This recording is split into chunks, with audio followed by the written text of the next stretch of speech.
Siyabingelela emakhaya nonke ngelihle igama lika Jesu Kristu. Siyabonga ukuthi namhlanje nisijoine ku Facebook ni live sila ehamba vangeli. Siyabonga kakhulu. Sibonga ithuba uNkulunkulu asenzele lona ukuthi siphinde sihlangane. Siyambonga kakhulu uNkulunkulu. Namhlanje sizoyenza izinto ngendlela ehlukile. Siyambonga kakhulu uNkulunkulu ukuthi njengoba nibona angikho yi1 ngihleli nobaba wethu ubaba udokotela uMJ Mavundla.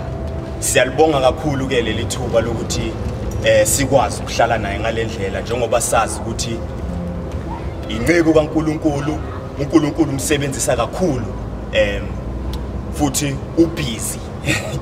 Ngakho siyambonga kakhulu uNkulunkulu ukuthi baba asinikeze leli thuba azohlala nathi ngalendlela. Baba siyakubingelela.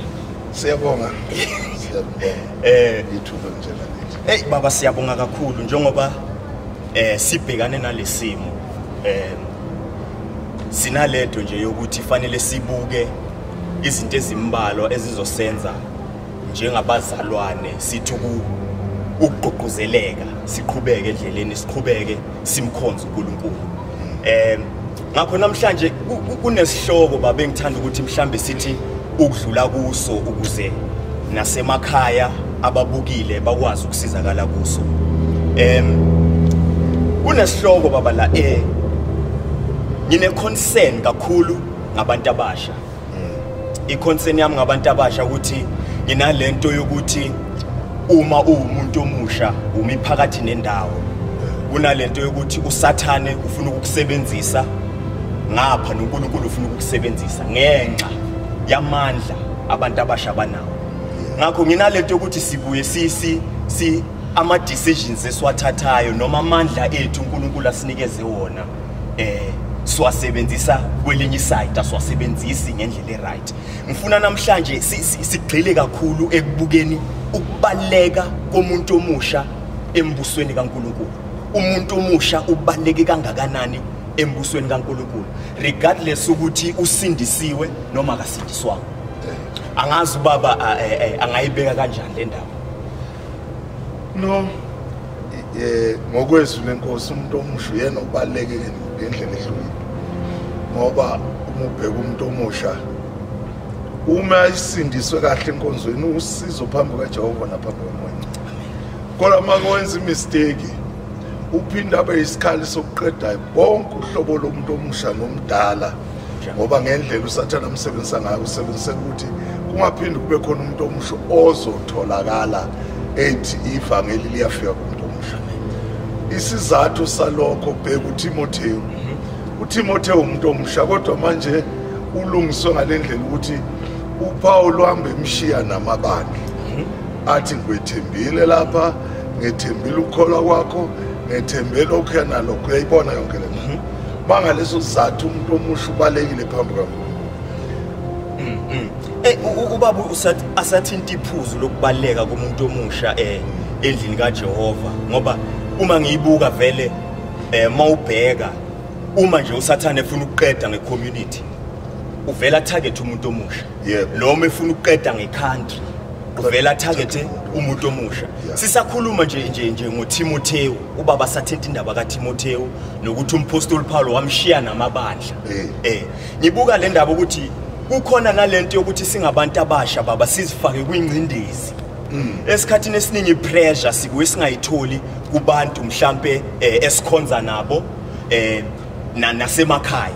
Sibuye futhi thina sifake kwingcindezi njengabantu abasha ngenxa ukuthi sihambe sibuka mhlambe abangani bethu sihambe sibuka nabanye nje abantu abasha siyibuka indaba yakhona ukuthi hawu uzibani seka achieve ukuthi uzibani seka achieve ukuthi. Ngicela ubaba asivezele ingozi yokuthi umuntu omusha uzifake kwingcindezi. Ukuba yileso simo ake sibheke uTimothy oqala chapter 4 Timothy chapter 4 ukuyifaka wena engozini. Sifunde khona verse 12. Ake siqale ku verse 10 ngamabomu. Uze sizwe kahle ukuthi njengoba uyifaka engcindezini ngezinto zalelizwe uzawuzuzana. Uyabo isikhathi sokuthi uzenze competition ngento ephelayo umuntu omusha uyibulala wena ingozi le. Timotheo uqala chapter 4 asiqale ku10.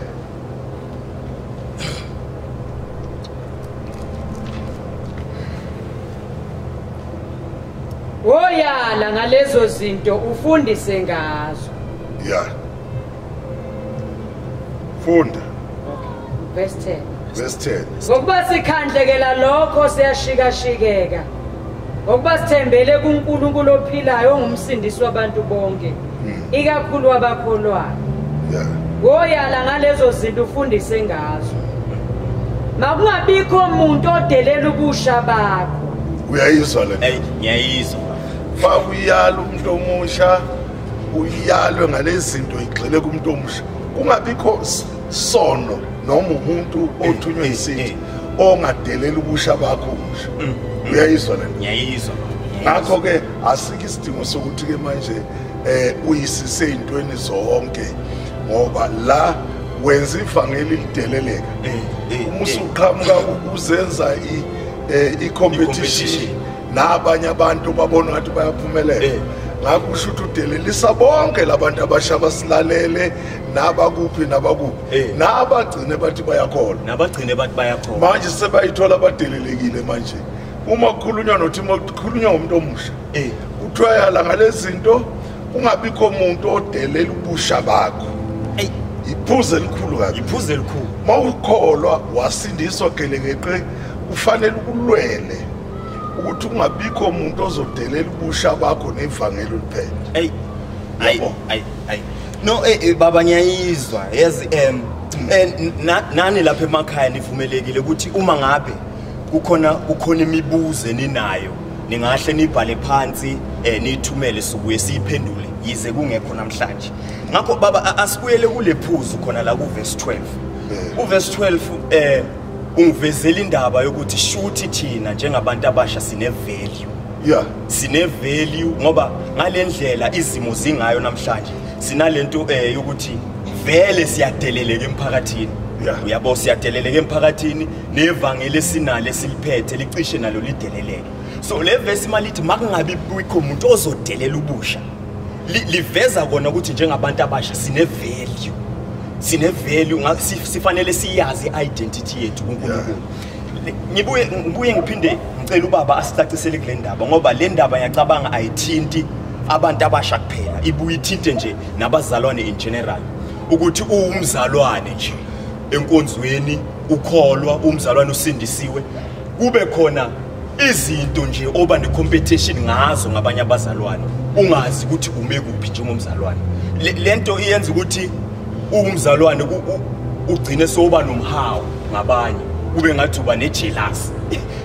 Ingozi yalapha ikuphi baba? Kuze silungisele indaba asiye ku 1 Corinthians chapter 15 sifunda verse 30 bese siyajamba sifunda verse 33.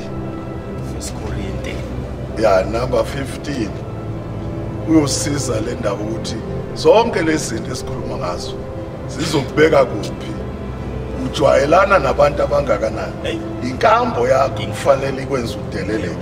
Inkambo yakhe ukwenza uhlonipheke futhi. Ivangeli lona limile kodwa wena ohamba ungena kuzo zonke ixuku lezi ungene noma kuphi ubona abangani bakho lapha abanye bakubize ngesikhokho. Isikhokho esifayo. Isikhokho esingavezi ivangeli. Asiwafunde lamavesi 1 Corinthians 15 verse 10 verse 30. Futhi nizifakelani sizifakelani thina engozini imizuzu yonke na. Uyayizwa le ndaba phendula. Wena uyifaka engozini. Abasuka abantu ezweni bese kuwe wena ophuma endlini kaJehova uye kuwo. Wena futhi ohalela izinto zabo. Wena oba nejealous nezinto zabo. Uyabona esikhulume nje ngosisi.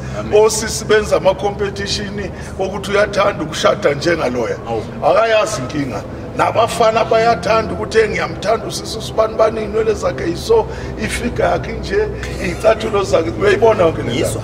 Yonke leyo nto yokufaka lapha umusu lapha yokusaphuma.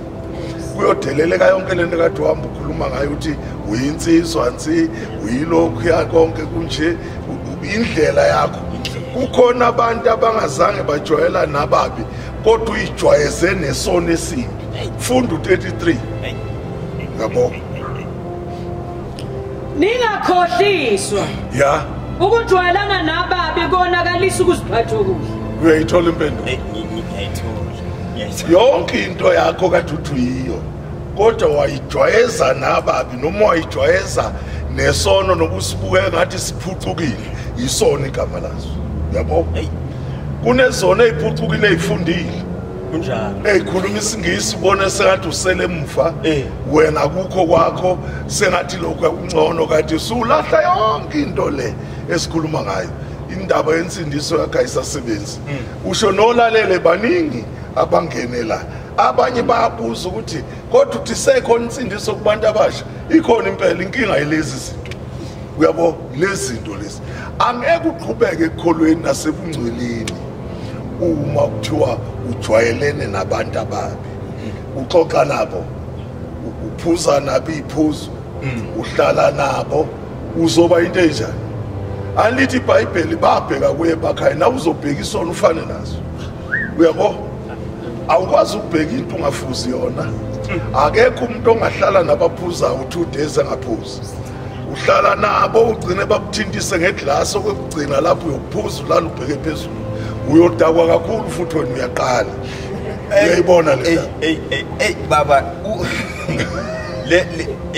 ibaleke kakhulu baba le ndaba ayithintayo yokuthi esikhathini esiningi inkambo yakho ubaba uthinta iphuzu elibalekile yokuthi uma ubheka isona ugcine sowufana naso lelo phuzu lelo baba liyashaya ngoba kukhona izinto esizibukayo njengabantu abasha ubaba sakhuluma ngokujwayelana nabantu ababi bese ube nalento uthi angeke uzufane nabo ngoba ibuye ishaye baba sibuye sifuna ukufitha in sifuna ukungena kubo sibe nalento ukuthi hayi ngizohlala nabo kodwa ukuthi nokuthi abakwenzayo angeke ngize ngikwenze angeke udabule ngena phakathi kwabo uzobona uzophuma ufana nabo awukwazi njengoba nginganisa ngophuzo ngeke uhlale nabantu eshibhini bephuze ekseni kuze kushaya u2 nawe kusekusasa uyohlala khona bazokushiya khona ulele esitulweni uyohonqa kusofuthi bakushiye bona abajwayele bemuyaqala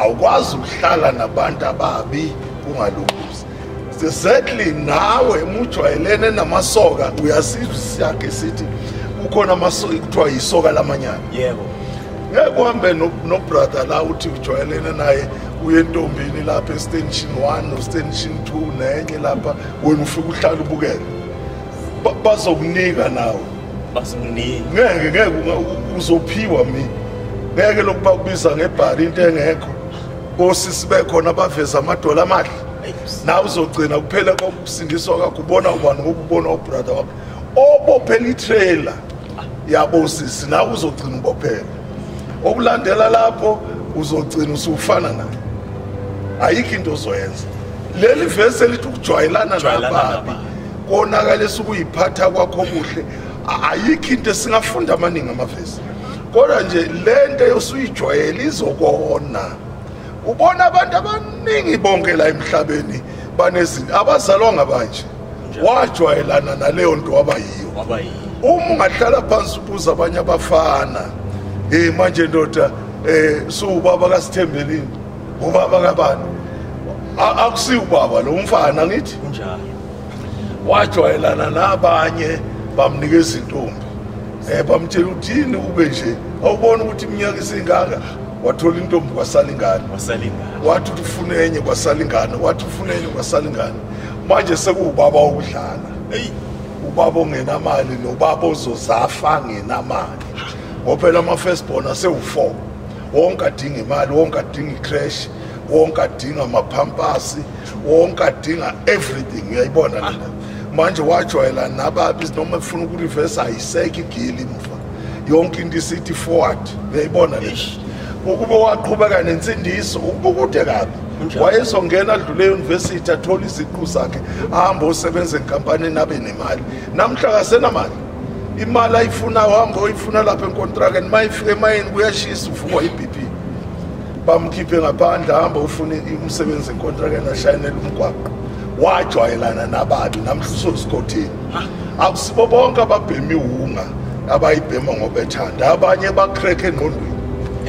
bacrack engqondweni ngendlela wajwayelana ngayo wahlangana nesimo esamenza wathi kungcono ukufa kunokuphila kanti uyena owazenzayo uyabona ke indaba umuntu omusha ukuthi sibuhlunganyana ngaleyo ndlela zibhlungu baba indaba zomuntu omusha zibhlungu kakhulu ngoba ubaba saqhubeka afunda le verse ukuthi sizifakelane engozini izinto eziningi akusuka ukuthi mhlambe siyenzeka nje yini esizifake engozini ngama actions wethu nangenkambo yethu ngibuka le ndaba ekhulunywa uTimotheo baba lapha yana eyalwa uMapostle Paul athi yima kuloko okufundile kodwa indaba engiyibheke kakhulu baba indaba yokuthi wazi ukuthi ukufunde kobani leyo ndaba leyo baba ibuye ingilimazi ukuthi mhlambe kungenzeka mhlambe kubuye ukuthi mhlambe sibheke abantu abarong noma ibuye futhi iyonwe abantu esibabuka njengama role models bese thina njengabantu abasha sibukela kubo sigcine sesilimala mhlambe kungenzeka lento ibuye ikhoso yiloko na ngijwayela ukusho lo nti ungalokothi ube ne role model yomuntu uJesu ekhona asibuyele ku 2 Timothy chapter 3 verse 10 11 12 13 14 15 uzoyithola impendulo yalezi 2 Timothy chapter 3 siqale ku10 ayikho role model yomuntu ubona umuntu ngoba egqoke kahle noma ehlabelela kahle uthi ufuna ukuba i-role model yakhe ungalokothi ukwenze lokho uzokhala wedwa kusho ukuthi mhlayekwa nawuni funda kepha wena walandela isifundiso sami nokuyiphatha nomgomo nenkolo nokubeka kahle nothando nokubekezela nokuzingelwa neyinhlupheko ezangehlele eAntiochia naseIkoniyo naseListra ukuzingelwa kunje ngakhuthazela kubo uyamuzwa Paul uyalumfana yafunda yebo okay kepha inkosi yangikhulula kukho konke yebo bonke abathanda ukuhamba ngokumesaba uNkulunkulu kuKristu Jesu bayakuzingelwa kepha abantu ababi nabakhohlisi bazakuqhubekela phambili ebubini bedukiswa bamba le ndaba uyabona nje ububona i-role model yalapha ebandleni elithile lishaya ikeyboard liphethe ikhwaya ungacabanga ukuthi imisebenzi azoyenza uzomangala usubona imsebenzana udukisiwe udukisa wena uyayibona le izinto ezinjengalezo yala ngalezi zinto kuze wena ungadukiswa ungadukisi ngoba udukiswa ngabadukisiwe yabo muzenze role model kunabantu abaqhamuka bengumfundisi uzuthi umfundisi kanti uzodukisa inkambo yakho awufunde la silalele kepha wena yima kulokho okufundile yima kulokho uma ungazange ufundiseka uzoma kanjani funda nowaqiniseka kuko wazi ukuthi ukufunde koba uyayizwa le ndaba inkinga yabantu abashayile kuvele kuthiwa sambeni siye campini kusukela kuyiwe le maplotini kopititi kuyomashwa khona ufundile lapha ufunda ugaxana amantombazana ubuya lapho nentombi nga6 ubizwa ngesikhokho livi lelizwi manje uyohlala kanjani ngoba usuzowajwayeza umzimba ngale nto ekuphinde uyiyekele funda la nokuthi kusukela ebuntwaneni wazi imbhalo engcwele enamandla ukuhlakaniphisa kuze kube insindiso ngokukholwa kuKristu Jesu uyazokusukela ebuntwaneni yazi imbhalo kube yinsi ayikho insindiso ngaphandle kombhalo ayikho le ndaba okushaya ichorus pa nishaya imashi nenze konke unesikhathi sokudlala ujwayeza umzimba entweni engekho abuye kuchapter 4 kuTimothy ufunde khona uverse 8 1 Timothy 4 verse 8 awumfundi ukhona into engifuna uyizwe ihambe nalezi zinto esikhuluma ngazo ngokuba ukujwayeza umzimba kusiza ingcosana uyezwa kusiza ingcosana kepha fundi kepha umesaba uNkulunkulu kusiza ezintweni zonke ya kunesithembiso salokuphila nalokho kuzayo uyayibona le ndaba uma ungazange wafundiseka umzimba wakho ujwayeza kumuntu othe ufuna ukuba i-role model yakhe uyayibona le ndaba yonke into ayenzayo na uzoyenza nawe uyayenza uphila ngayo manje into aphila ngayo uzogcina uyiyo ngoba wafuna ukuba i-role model yalowo muntu ngakho ivangeli lakho lifile ngoba lincike kumuntu imbhala ayikho insindiso wena uprogram abantu ngapha nangapha nokuthi osibanibani bagunda indlela enhle la ayi ngiyafisa ukufana osibanibani uyisoka lamanyana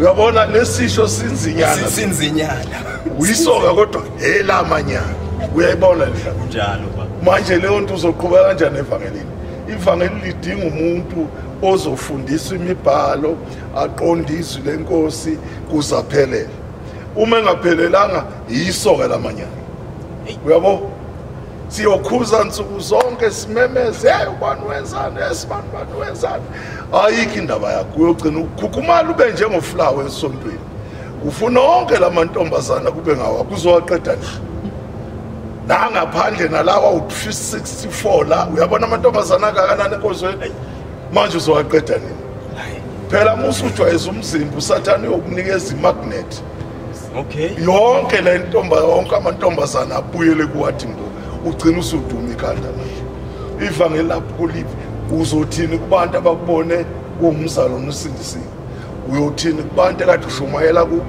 uthini manje kubantu abakubone waba isibonelo esihle uyothini ke kwabakini abakwazi nje usuqhamuka hayi uyayibona le ndaba ngiyayizwa baba sithembe ukuthi nalapha emakhaya iyazwakala le ndaba sisaqhubeka nodokotela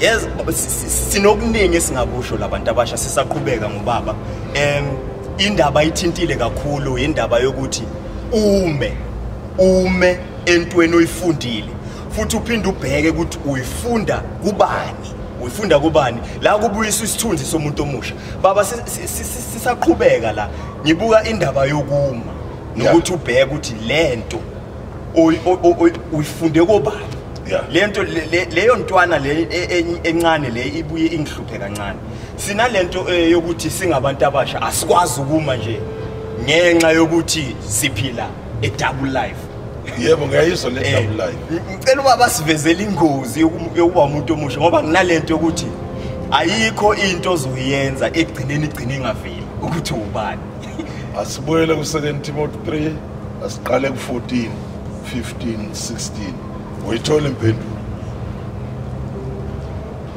lokhu ngilobela khona ngithemba ukuza kuwe masinyane yeah yebo mangilibala khona uyakwazi ukuthi kumele uba abantu bahambe kanjani endlini kaNkulunkulu ibandla kaNkulunkulu uyezwa ukuthi kunendlela ukuhamba endlini kaNkulunkulu nayo uzohamba nge-role model yabantu endlini kaNkulunkulu ngeke yenzeke funda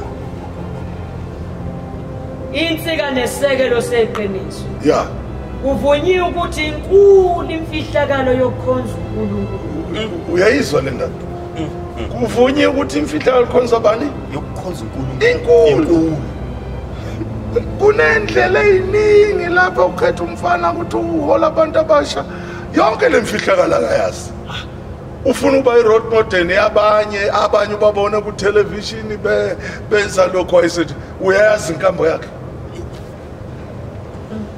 angithi awuyibonanga nalo mbonenza lokho yena awumbonanga umuntu omshenza le ndaba inkulu emfihlakalo yokukhonza uNkulunkulu siyabuya lapha ku15 awufunde uThito 1:1 uyayibona le ndaba sizama ukucacisa kumuntu omusha ukuthi ungacabanga ukuthi uma ugqoka uthayi noma ugqoka isiketi esihle walungisa inwele wanconywa ibe suthi ukhonza uNkulunkulu akusinto elula ukukhonza uNkulunkulu bayasha abanye abakuthanda ukuthi hayi ukhonza uNkulunkulu siyambonga uNkulunkulu njengoba ngimuzwe endiza la akusiyo leyo nto ngisho indaba inkulu imfihlakalo ukhonza uNkulunkulu. Kufanele uyazi, kufanele uqonde ukuthi ukhonza abani, akumkhonzi ngendlela othanda ngayo. Noma umkhonze ngendlela obone bonke abantu bekhonza uNkulunkulu ngayo. Bese uthi nawe hayi ngizomkhonza kanje. Funda lo Tito 1:1. uPaul ingcebo kaNkulunkulu nomphostoli kaJesu Kristu ngokukholwa kwabakhethiweyo bakaNkulunkulu. Yebo. Nangokwazi iqiniso elingokukhonza uNkulunkulu. Uyayizwa lena? Iqiniso. Kufanele ulazi iqiniso ukuthi uNkulunkulu ukhonza kanjani. Mawufika kulama verse amabili lapha, ufika uthola inkinga kubantu abanye mawukhuluma lesizathu bakutshela ukuthi uyangehlulela. Kanti iBhayibheli lisho uyangehlulela. Abanye bathi usho ukuthi thina asikhonzi kahle wena wedwa ukhonza uNkulunkulu. iBhayibheli lithi fanele ulazi iqiniso lokukhonza uNkulunkulu. Angeke ube umzalwa nomsha ozoqhamuka usubopha isikete esisha usuyilokhu yanalokho umzalwane nje oyoqhamuka esebhafumula nje. Ukuphatha ikhwaya kusikhonza uNkulunkulu. Nokuba uchairman kwabasha kusikhonza uNkulunkulu. Nanozonke izinto ukuthi unobhala usuzowakhethwa kwa5 times enkonzweni uthi uphethe kahle imali akusikho ukhonza uNkulunkulu lokho. Hayi. Uphethe kahle right kodwa inkambo yakhe ikhomba kuyo. Hey, uyayibona le? Ngiyayizwa baba. Singayikhuluma baba sinabise ngoba indlela ubaba ichaza ngayo uyayicacisa kahle. Especially ubaba makavezi ipoint lokuthi inkulu imfihlakalo yokukhonza uNkulunkulu. Inkulu kabi imfihlakalo. Inkulu. Sinendlela uNkulunkulu esimkhonza ngayo sicabanga ukuthi siyamkhonza. Yeah. Kanti indlela yethu le. Indlela yomuntu esibona ngayo ukuthi ya uNkulunkulu ngibona ukuthi ngcono ngimkhonze kanje. Kanti kunendlela ayibekile. Ubekile ezweni la. Afuna ukuthi simkhonze ngayo. Yeah. Lento le baba ngiyacabanga ayishayi abantu abasha, ishaya nje nebandla lonke. Ukuthi siba nendlela uNkulunkulu esifuna ukumkhonza ngayo. Yeah. Singabukanga ezweni ukuthi uNkulunkulu ukhonzwa kanjani. Ukujwayela abantu bayajwayela into zikaNkulunkulu. Uma uthi umba kakhulu la ezweni bakutshela enye into abayithandayo. Bakhulume noma kanjani, bakhulume noma yini abayithandayo. Kodwa lezi zinto esikhuluma ngazo, sikhuluma ngezinto eziyi-reality ukuthi naphambi kaJehova uzofika uthole zona. Ngeke ufike ngendlela yakho uNkulunkulu. Uyofika ngendlela ayishilo ezweni lakhe. Uyayizwa lena? Indlela ayishilo ezweni lakhe ngaleso sizathu iyona ndlela ezokufikisa. Ngoba umuntu omusha ogqoke kahle oclean oyikho konke kodwa uma uhluleka ukhonza uNkulunkulu usawubona ekugcineni. Isangithinta le ndaba ukuthi inkulu imfihlakalo yokukhonza uNkulunkulu. Sisaqhubeka nobaba nalapha emakhaya. Sithembe ukuthi niyasizakala. Sisaqhubeka kule mizuzu esele nje sisaqhubeka nobaba wethu uDokotela uMJ Mavundla. Siyabonga kakhulu nokuthi nisijoyine nikwazi ukustreama live ngoba siphila kwesinye isikhathi manje isikhathi sithanda ukubanzima namadata nawo athanda ukubanzima. Siyabonga kakhulu. Kwisikhathi sami baba njengomzalwane nesikhathi uNkulunkulu angibekele sona njengomzalwane ngiphuma kanjani kuleyo nto ekugcineni kuze ekugcineni ngagcine ngisola uNkulunkulu. Uyabona njengoba lithi iBhayibheli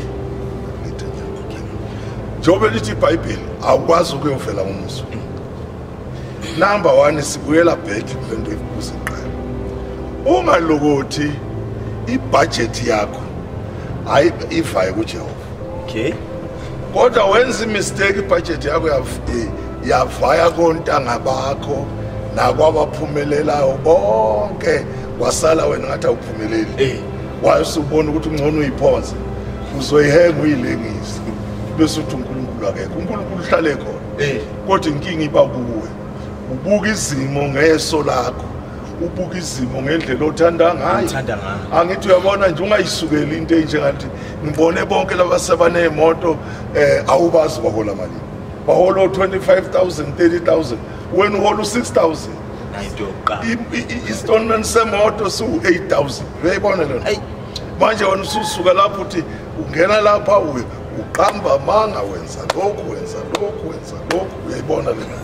Uyasuka lapho uyahamba wena uyongena lapha ufuna ama forms asayinwe iphasise ibank iphele inyanga bafuna 1000 bafuna imali manje imali awusena awuhlazisa ivangeli la angithi uyabona i-competition yakho ikulimazile ngoba wena ulinda izwi lenkosi u-37 ikubo uma ufunda khona uqala ku-10 lithi ihlale ezweni uzondle ngokukholeka ikhona uNkulunkulu ezokunika okufiswa inhliziyo yakho uyayibona le ndaba ngaleso sizathu asikho isidingo sokuthi njalo uhlalo wezi-competition uhlala ubona lokhu bese ugijimela kukho uzoyibulala usemusha uzolimaza impela uzozilimaza impela ubaba sathithi indaba kaPsalms 37 nje ukuthi hlala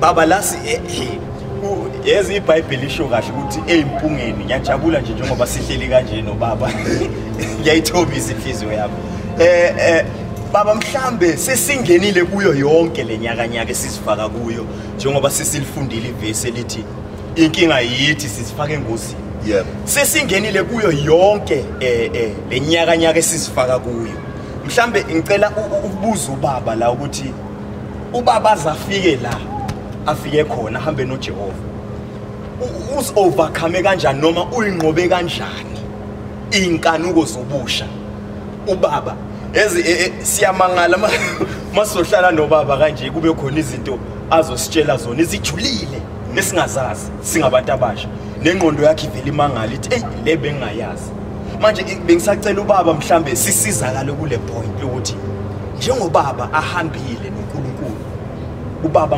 uNkulunkulu amsebenzisa ngalendlela inkanuko zobusha ubaba uyinqobe kanjani asibuyele ku2 Timothy chapter 3 sifunda u15 no16 ikhonto ozoyithola ngaphandle kwemfundiso awukho wena into eyenza unqobe yilesi ifunde ku2 Timothy 3 uverse 10 nalo 15 no16 uyithola le ndaba ukuthi ngoba ungalokuthi uthi umoya ongcwele uzomfundisa unamanga uzolala eCloverdale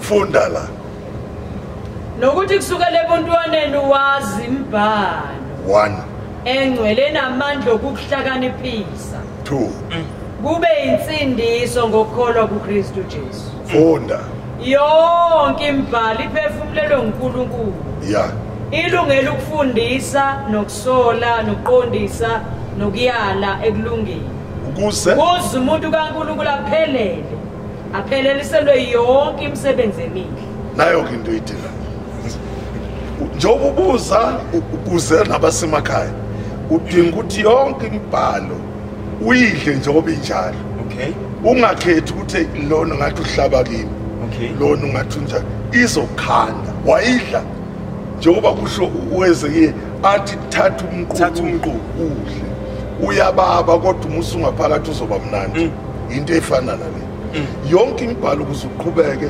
udinga ukuthi uyidle ufundiseke ume kuyo uzopheleliswe intweni zakho umuntu uzopheleliswa ngenxa yemvelo umuntu khohlwa ayikho leyo ndaba ngeke iziyenzeke noma uthanda ungathandi ikuIsaya ekhulumela indaba athi ukulunga komuntu kufana edwedwe ibolileyo kusho ukuthi kufana netoilet i-toilet paper toilet ukuthi ulungile ungenaNkulunkulu ayisebenzi leyo nto ngoba uzolunga manje ngo4 uzobe ungasalunganga kodwa uma kwafundiseka la kwala noma usutshela inqondo yakho ukuthi uyangena la kuzwakala izulu likushaya la lithi wena wafundiswa wena uphila ubungcwele wena uphila uhlobo oluhlukile uyayizwa la ngiyayizwa uyizwa la athi uPeter nabiza ngongcwele ngakho ibani ngcwele ni uhlango lukhethiwe ningabantu abazuzile niyayizwa la ubuyela kanjani emahlanzweni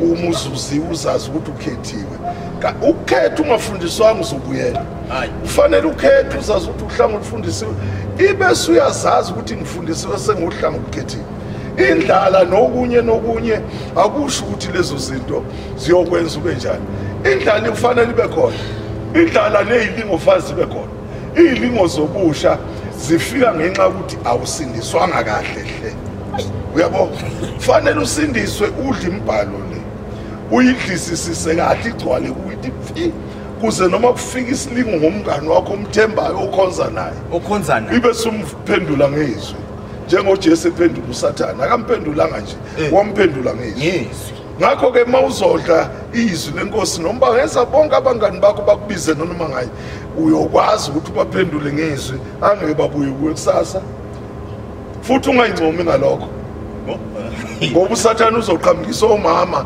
obahloniphayo bakutshela ukuthi ngane yami kuze kube nenhlakanipho kunje awubona ukuthi usibani yafanelana iphendule ngezwi ukuthi umama ubani isibani omdala mphendule ngezwi finish hayi mukwemphendula ngezwi kabili ngiyaphinda kuyo nansi into ekwakhayo wakhe ebusheni bokuthi ungasoleki ngoba musoleka ikhona izinto ozenziwe futhi vumela ukuthi mawenza into ukhuzwe okay uma ungafuna ukukhuzwa zimpunga uzofa uzobona kahle uyabona ubaba uthi amaphuzu abalekile indaba yokukhuzwa njengomuntu omusha sibuye singafuna ukukhuzwa baba wena ngafuna ukukhuzwa ubaba sakhuluma nje mawusikhuza nje sibuye sithi hawo baba uyasirabela uyasimoshela sibuye sibe nje nokuthile siswace ebuseni singabe right sisaqhubeka baba sesizovala sithembe ukuthi lapha emakhaya niyasizakala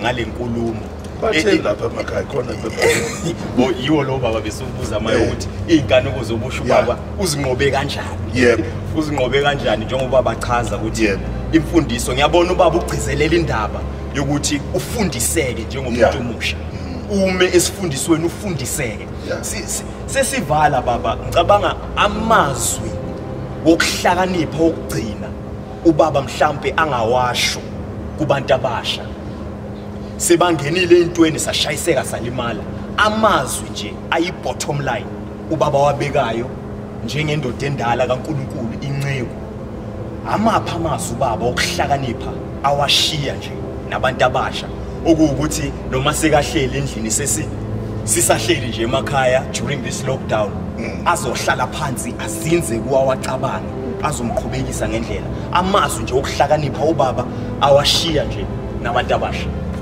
ake sifunda abehluleli chapter 6 sifunda verse 9 kunezinto la eyitshelwa uGideon eyitshelwa uJehova lezi zinto ufanele uyibambe 6:9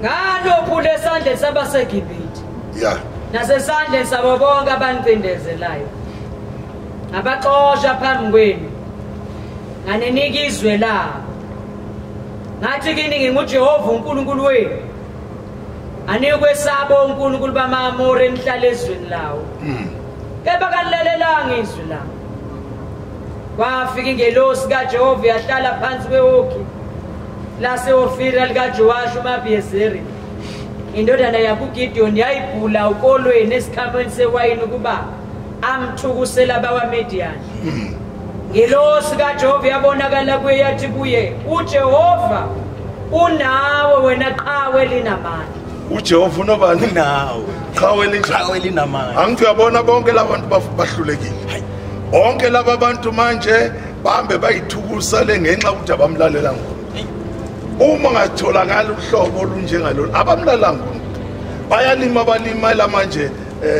abezizwe balimela ama-Amon balima mhla kuvunwa yonke into efana nale kodwa uSimakade akamlahla umuntu olalelayo njengoba kade ngithi ufuna ukuze akanandaba uyabuza afunda la uzabuza uGideon apha amandla etholakala uyayizwa le abokhokho basitshela ukuthi wona Jehova unamandla akaphenduli into eziningi uSimakade uthi hamba ngaleyo mandla hamba ngalawo namandla uma ufundisekile musu uqhathanisa insindiso yakho nabo bonke abafeyilayo ontanga yakho abangaphansi nabangaphezulu yazi ukuthi wena uhleli awuphinde ufunde lapho kwafika ingelosi kaJehova yahlala phansi kweokhi laseOfira likaJowashi uMabhiyezeri indodana yakuGideon yayibhula ukolweni esikhamweni sewayini bakuthukisela bakwaMedian ngelosi kaJehova yabonakala kuye yathi kuye uJehova unawe wena qhawe linamandla ya uGideon wathi kuyo Nkosi yami uma uJehova enathi konke lokhu kusehlele ngani na siphi imangaliso zakhe abasitshela ngazo baba uyayizwa lona akazethemba ukuthi uyiqhawe linjani akazethemba uSimakade uthi hamba ngalawo manje njengoba uthola lezi zinto hamba ngazo nosekhaya njengoba sifundisa ngalezi zinto hamba ngazo uzubona amandla kaJehova uma ukwenza imistake wabona umuntu ekade umethembile eshelele egaqa ngamadoda wawusuthi ukholwa kuyafana awusathanda uzakushaya elikaSimakade ivangeli alishintshe bangashintsha abantu banamhlanje bathi bafuna izinto ezinhle nezitayelethi elikaSimakade limile ivangeli alishintshe alisoze lashintsha futhi uthanda ungathanda ngeke lishintshe elikaJehova lelo ya elikaJehova lima ekseni ebusuku mini ntambama uyabona uma ufunda iBhayibheli kuchapter 13 uverse 8 wamaHebheru akazishintshe uJesu awumfundi sisize nosekhaya kumaHebheru 13 verse 8 ungabe uyadlala modlala ngevangeli wena ohluleka uyiqhawe namandla uyiqhawe lehlula yonke into manje wena otshela izitha ukuthi manje ngihlulwa ngabesifazana ngihlulwa manje uphuzo uzulale kanje kusoko manje ngihlulwa ugwayi manje ngihlulwa umtshontsha yini yona leyo uyiqhawe namandla uthola uJesu ibe lithi iBhayibheli bonke abamamukelayo wabapha amandla manje apha wakho umtholile verse 8 uJesu Kristu nguyena izolo uyezwa nanamhla ya yebo naphakade manje kuphi la isale khona ukunikeza amandla ngoba lamandla kuseyiwona la seyiwo akaze shintshe yabo shu ay baba siyabonga uyabonga siyabonga kakhulu sesifike emaphethelweni siyabonga kakhulu lapha emakhaya sinamandla kakhulu amandla sinawo akumele siwadawute ubaba uveze iphuzu elibaleke kakhulu ukuthi uGideon bekangazethembi kuze kukhuluma uJehova athi hamba ngalawo mandla ingenxa yokuthi kade angazethembi siyanikhuthaza lapha emakhaya ukuthi uma ngabe kukhona imibuzo eninayo ningayibhala phansi nibhale phansi nisi-inboxele ku-Facebook sizokwazi ukuthi siyiphendule as soon as we can siyabonga kakhulu baba siyabonga kakhulu ukuthi baba sinikeze isikhathi siyathokoza kakhulu siyabonga kakhulu nanemakhaya niqhubeke sazoqhubeka catch us again next week same place same time sinithanda nonke ngothando lukaKristu amen amen